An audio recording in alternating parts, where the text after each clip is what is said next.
वंदे मातरम। मेरा ये वाला वीडियो उन लोगों के लिए है जिनको अगर इकट्ठा कर दो तो एक पूरा का पूरा राष्ट्र बन जाएगा और उस राष्ट्र का नाम रखा जाएगा दोगलिस्तान। दोगले साले, ये दोगलों के लिए वीडियो है। सिंपल सा है, मैं चाहूं तो तुम लोगों की बहुत कुछ कर सकता हूं, लेकिन उसके लिए भी ना हमेशा जैसे मैंने एक चीज सीखी, मैं तो जूता फेंक के मार दूं। लेकिन कुत्ते को मारने का, कुत्ता वैसे नहीं बोलना चाहिए, बहुत वफादार होता है, तो कुत्ते को नहीं, कुत्ता नहीं बोलना है मुझे। ये लोग कुत्तों से भी अलग हैं, मतलब कुत्ते तो बहुत हाई लेवल के वफादार होते हैं, ये दोगले हैं साले। दोगले का मतलब समझते हो कौन? तुम्हारा भी कोई यार होगा, तुम्हारा भी कोई यार होगा, देखना, जो तेरे साथ बैठकर किसी और की बुराई करता है। साला हरामखोर, जब तू नहीं होगा ना तो तेरी भी बुराई करेगा। मालूम है क्यों? दोगला है, खून में दोगला है। उसका दादा दोगला था, दादा का भाई बाप जो था ना वो अंग्रेजों का साथ दे रहा था, फिर उसका जो बाप था वो मुगलों का साथ दे रहा था। तो ये सब साले दोगले हैं।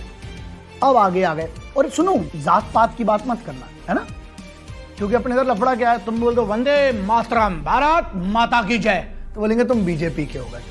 तुमने बोल दिया अस्सलाम वालेकुम, वालेकुम अस्सलाम व रहमतुल्लाहि व बरकातहू, अब बोलेंगे तुम कांग्रेस के हो गए, तुम मुसलमानों का साथ देते हो, है ना। तुमने जय श्री राम बोल दिया तो बोला तुम साले पूरे बीजेपी के हो गए, आरएसएस वाले हो गए। अच्छा, ऐसा है क्या? कब से? ये हिंदुस्तान ना, जब ये पार्टी पुटी ना बहुत बाद में बनी है, इनके पहले भी एक हिंदुस्तान था, आज भी है, और मेरे मरने के बाद, मेरी पुश्ते खत्म होने के बाद भी एक भारत रहेगा, ठीक। लेकिन इस देश में मालूम किनको समस्या है? मैं लिख के दे सकता हूं, ये बात आप लिख लीजिए, स्टैंप पे दे सकता हूं। इस देश से सबसे ज्यादा समस्या उनको है जिन हरामखोरों ने कुछ नहीं किया, ना उनके खानदानों ने, उनके बाप दादाओं ने कुछ नहीं किया, नहीं किया है, मतलब बेचा है इस वतन को। तो चूंकि इनके बाप दादाओं ने बेचा है और ये लोग अपने बाप अपने दादाओं का पूरा कर्ज चुकाने के लिए पैदा हुए, तो ये हरामखोर आज भी बेचेंगे देश को। इनसे बच के रहिएगा, ये दोगले हैं। क्यों दोगले हैं? ये वो लोग हैं जिसका राज होता है उसके पूत बन जाते हैं। समझ में आ गया? जिसका भी राज होगा ये उसके पूत बन जाएंगे। सबसे खतरनाक वो लोग होते हैं साहब जो माटी की बुराई करते हैं।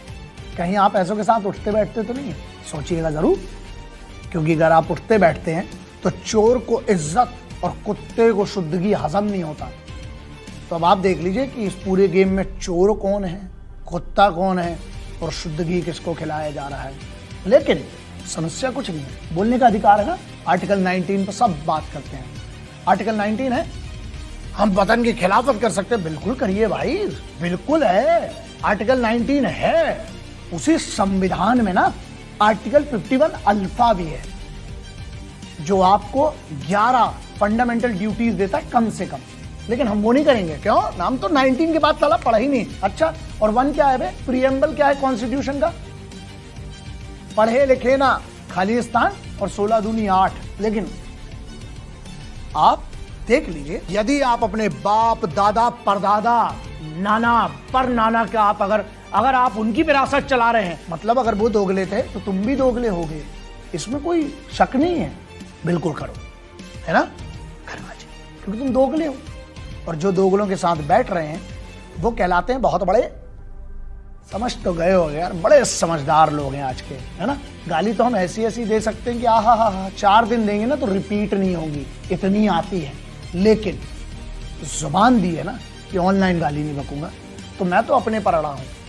और ये जो मैं वतन की बात करता हूं ना, मेरी भी तो मजबूरी है ना कि मेरे पुश्तों ने डंडा डाला है दोगलों और इनके बाप दादाओं को, इस वतन के खिलाफ बोलने वालों की मेरे पूरे खानदान ने, पुश्तों ने ऐसी तैसी करी है। तो मैं अपनी निभा रहा हूं, तुम अपनी निभाओ।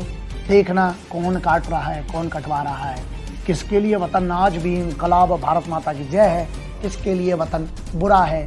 सालों, कुछ तो शर्म करो। नहीं, रहने दो, तुम लोग से शर्म हो नहीं पाएगी, क्योंकि तुम लोग हो बेशरम और तुम लोग हो दोगले। मैं भारत सरकार से एक मांग करता हूं कि इन हरामखोर दोगलों के लिए एक राष्ट्र बनाया जाए और दोगले स्थान का इनको स्थान दिया जाए।